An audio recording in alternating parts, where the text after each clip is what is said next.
ஈசா என்னும் அடிமரத்திலிருந்து ஒரு துளிர் தோன்றி அவன் வேர்களிலிருந்து ஒரு கிளை எழும்பி செழிக்கும்.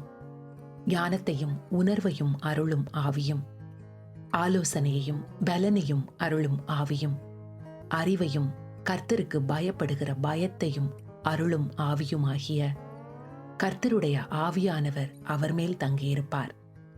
கர்த்தருக்கு பயப்படுதல் அவருக்கு உகந்த வாசனையாயிருக்கும்.